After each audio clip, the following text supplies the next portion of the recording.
reacción sistémica y metabólica que se produce después de estar 24 horas acostado. A partir de las primeras 24 horas de estar acostado por una enfermedad, empieza el síndrome de desacondicionamiento físico.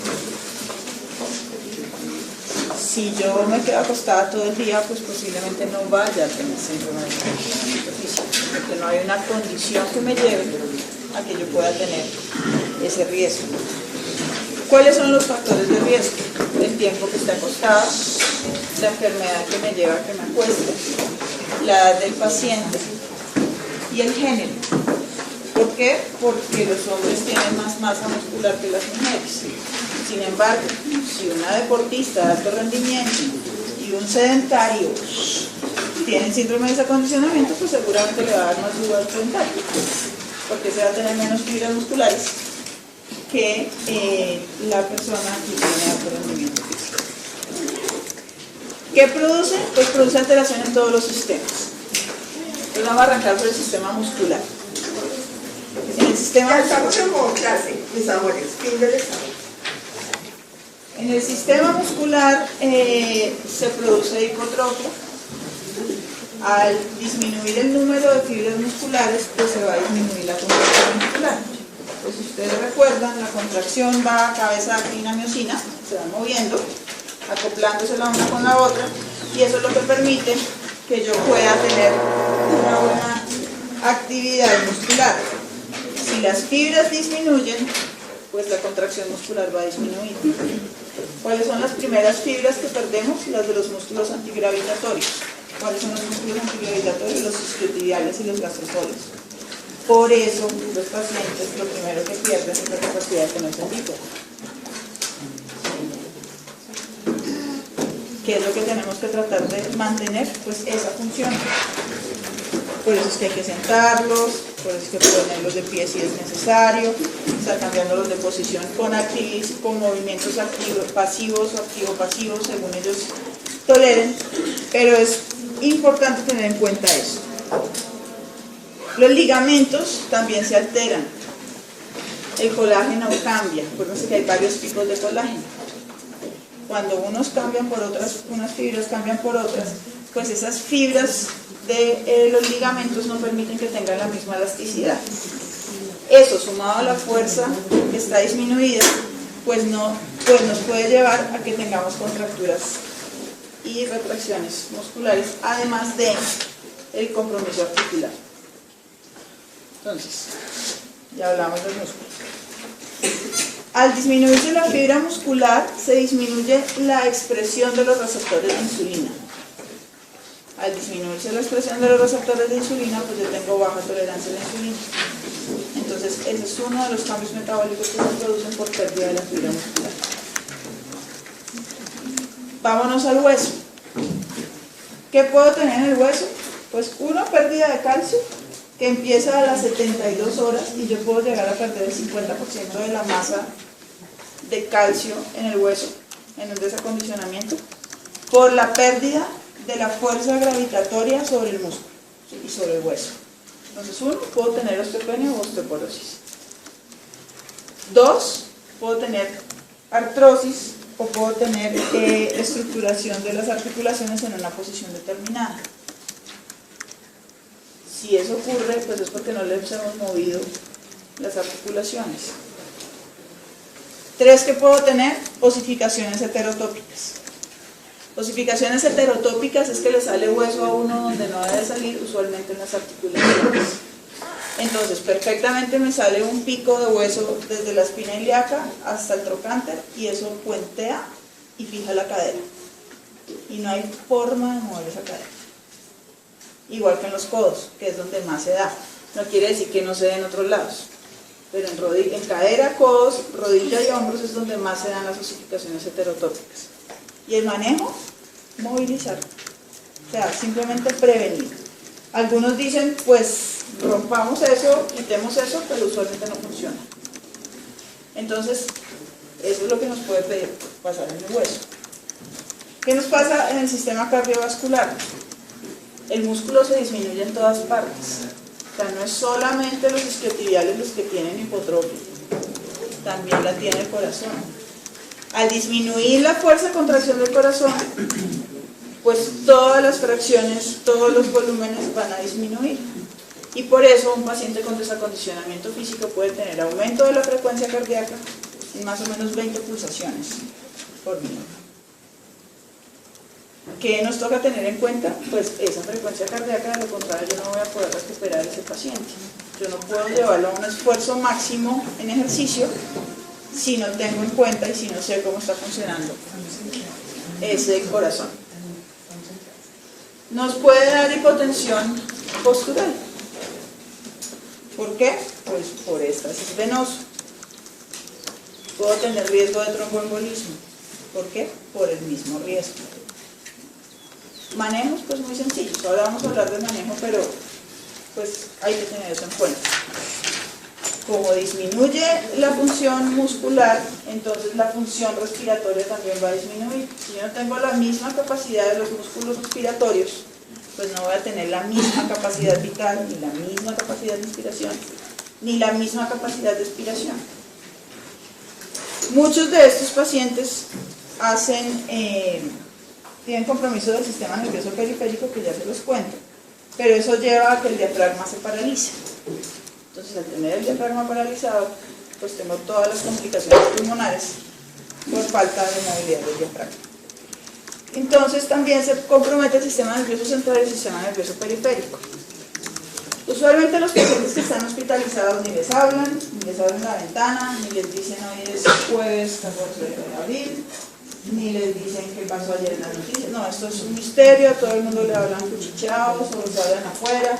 Entonces el personaje empieza a desorientarse, a tener alteración de la memoria reciente, a tener depresión por deprivación y a tener alteración del patrón de sueño.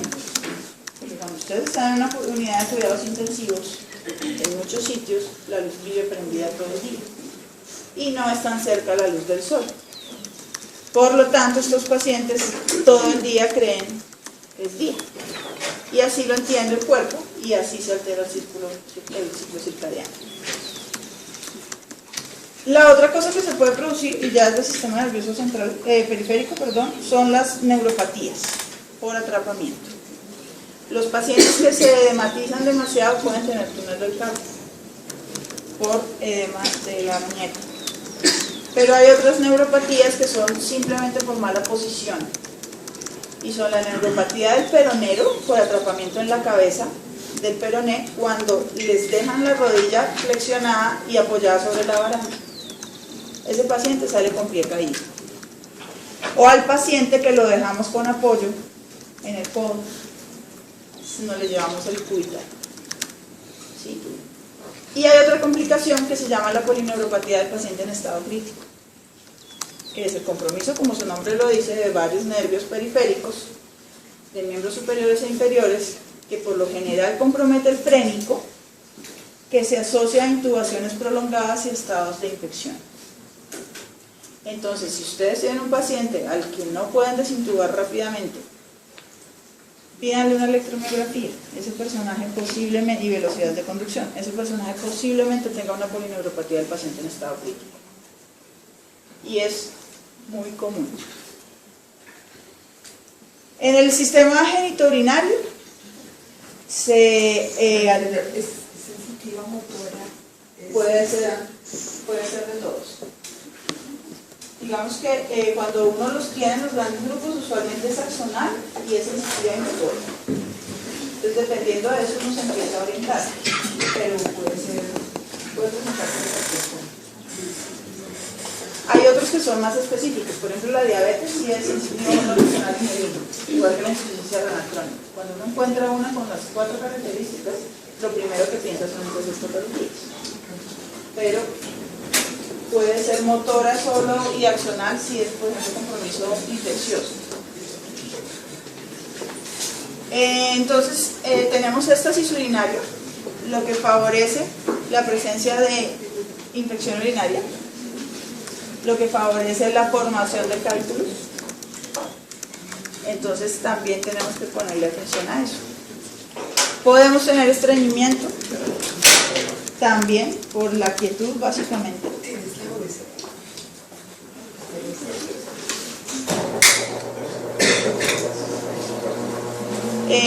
Podemos tener estreñimiento por las características de la dieta además y pues por el tiempo que están por el reposo. Y nos queda el sistema endocrino. Se altera la espermatogénesis, se alteran el fósforo, el calcio, el potasio, los unos suben, los otros bajan, y es muy importante que tengamos también en cuenta esas alteraciones. ¿Qué sistema nos queda? El tegumentario. Acuérdense de las úlceras de presión. No se olviden de revisar el occipucio y las orejas. Sitios de úlceras de presión muy frecuentes que no revisan, que se infectan y que muchas veces, entonces lo que les había dicho era el sistema muscular, el sistema esquelético, el cardiovascular, el respiratorio, el digestivo, que era en el que estábamos, el endocrino. Ya habíamos hablado cuando hablé del muscular de la intolerancia a la glucosa, alteración del ritmo circadiano, se disminuye la hormona paratiroidea, hay aumento de la secreción de aldosterona, hay alteración de la producción de la hormona de crecimiento y alteración de la secreción de andrógeno. Y vamos aquí, el sistema tegumentario. Entonces no se olviden de revisar occipucio y orejas. No solamente son talones y trocantes y regiones psiquiátricas. Es muy importante que revisen debajo del pelo si de verdad tienen una úlcera. Se clasifican en 4 grados, lo importante es que ojalá no lleguen ni siquiera superen la zona de presión. Revisen con frecuencia, los pacientes presentan bursitis,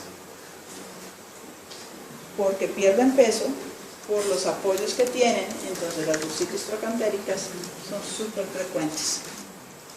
Entonces, tengan cuidado con eso. Y lo que les decía del edema.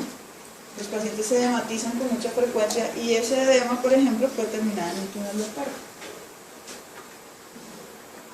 Hay aumento de la excreción de nitrógeno, de calcio, de fósforo. La masa corporal se pierde en más o menos el 2.3%. Toda la masa muscular se reemplaza por tejido graso. Entonces, si nosotros no mantenemos ese tejido muscular, difícilmente logramos que el paciente recupere posteriormente. Acuérdense que la recuperación es más o menos el doble del tiempo que estuvo acostado. No en todos, puede ser más, pero el mínimo es el doble del tiempo. Y lo que les decía, hay aumento de la masa grasa. Entonces, ¿qué es lo que pasa? Pues básicamente hay una alteración fisiológica multisistémica. Si yo altero todos los sistemas, pues voy a tener alteración de la funcionalidad. Alteración de la funcionalidad significa que yo tengo alteración de la calidad de vida. ¿Por qué? Por disminución de mi independencia en las actividades básicas cotidianas, que son vestirse, bañarse, comer, lavarse los dientes, o las de la vida diaria, que son venir a clases, estudiar en el computador, contestar el teléfono, ir a un cajero. Si yo no puedo moverme, pues todas esas actividades van a estar alteradas. Y por eso necesitamos rehabilitación. Entonces, si ustedes están en una institución donde hay fisiatra, donde hay terapeutas, pues llámenos.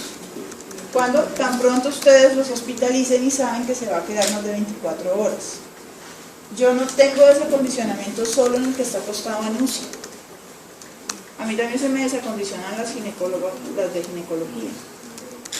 Si yo tengo una amenaza de parto y me tienen que acostar desde el 7º mes, después ¿qué músculo voy a tener para poder pujar y sacar a ese muchachito? Pues ninguno. ¿Sí? Entonces hay formas de mantener la función muscular sin que nosotros afectemos y pongamos en riesgo el tiempo que va a estar ese bebé en el útero. Entonces, llamar lo más pronto posible. ¿Cuál es la idea? Que la intervención sea multidisciplinaria. ¿Qué hacemos? Un tratamiento individualizado, porque el desacondicionamiento mío no va a ser igual al de ustedes, así tengamos la misma enfermedad. Hay que tener en cuenta el estado general y el estado médico. hay que tener en cuenta el gasto calórico, porque si yo no le estoy dando un buen aporte calórico y proteico, pues yo no voy tampoco a lograr una recuperación. Y hay que ver cómo está tolerando el programa. ¿Quién nos dice cómo está tolerando el programa? No es la fatiga del paciente, la frecuencia cardíaca. ¿Sí? Nosotros revisamos cuál es la frecuencia cardíaca basal, vemos a cuánto sube en el ejercicio, y según eso hacemos unos cálculos y decimos llevémoslo al tanto por ciento de la frecuencia cardíaca máxima. Como no necesitamos ni hipertrofiarlo ni nada, pues no vamos a subir el 60% inicialmente. Entonces, ¿qué buscamos? Optimizar el estado nutricional, como se lo dije ahora. Prevenir y corregir complicaciones, entonces que no se ulceren, que no se infecten, que no tengan contracturas, que no tengan retracciones, evitar la atrofia muscular y reforzar las unidades motoras que tenemos. Para eso necesito hacer ejercicios. No importa que yo esté sedado, intubado, puedo hacer la actividad pasiva. A medida que el paciente va despertando y va recuperando, pues yo le empiezo a hacer actividad pasiva asistida o activa asistida o activa libre. Prevenir las úlceras de presión, el tromboembolismo, mantener actos de movilidad, estimularlo, entrenarlo y compensar las discapacidades que lleguen a quedar. Si el paciente salió con pie caído, pues yo tengo que ponerle una OTP, me toca reentrenarle la marcha, me toca enseñarle cómo caminar con ese pie caído. Entonces, en ese orden de ideas, si ustedes están solos en su rural o en su ejercicio clínico, ¿cómo hacen una orden médica de qué es lo que deben hacerle a un paciente con desacondicionamiento? ¿Con qué arrancamos? Nutrición, ¿qué le quiere poner? Sí, pues no hablemos de la vía, sino que ¿qué le va a poner? Una dieta ¿cómo? Hiperproteica, ¿qué más? Hipercalórica. Eso sí depende de... Digamos que hiperproteica, hipercalórica y rica ¿en qué? En fibra y ¿qué más? Si usted no le da esto a la fibra, ¿qué pasa? Exacto, exactamente. Entonces tiene que ser una dieta hiperproteica, hipercalórica, con fibra y rica en líquidos. Si yo no le doy líquidos a la fibra, lo que voy a hacer es exactamente lo contrario de lo que estoy buscando. Acuérdense que la fibra funciona por el agua, ¿sí? Entonces, no importa la vía oral, digamos que oral, parenteral, eso se discute según cada paciente, pero la dieta sí debe tener estas características para poder seguir adelante. Muy bien. ¿Qué otra cosa le hacemos?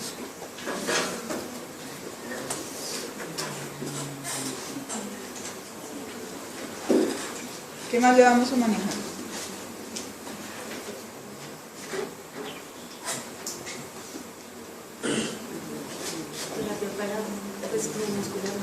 Digamos que en principio ustedes están solos. O sea, este es el ideal si uno tiene todo el equipo, pero están solos y les toca hacer la orden.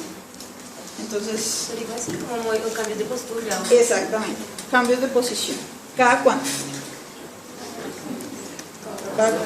Si estoy en qué posición. ¿Cómo? O sea, si es cada 2 horas, pero si estoy en qué posición. Si estoy sentada, si estoy acostada, si estoy... ¿Cómo? Y si estoy sentada, ¿cada cuánto? Cada 2. Si estoy acostada, yo lo cambio cada 2 horas, pero si yo estoy sentada hay que cambiarlo cada media hora, porque las zonas de presión son diferentes y la gravedad actúa más sobre los puntos de presión. Entonces, si ustedes ven, por ejemplo, personas que están en sillas de ruedas por mucho tiempo, ellos hacen una cosa que se llama push-up. Ellos se levantan, se apoyan sobre los apoyabrazos y levantan la cola. Y ahí se quedan 15 segundos, 30 segundos y vuelven y caen. Ellos eso lo hacen cada 30 minutos. Si quedaron pues bien entrenados e interiorizaron los planes caseros. Si yo lo tengo sentado, tengo que cambiarlo cada 30 minutos. Si está acostado, tengo que cambiarlo cada 2 horas. Esta feria de la almohada, la almohadita para la cabeza, la almohadita para la mano, la almohadita para los pies, eso no funciona, ¿sí? Esa almohadita favorece más cizallamiento, que favorece zonas de presión y favorece formación de bursitis. ¿Sí? Las armaditas no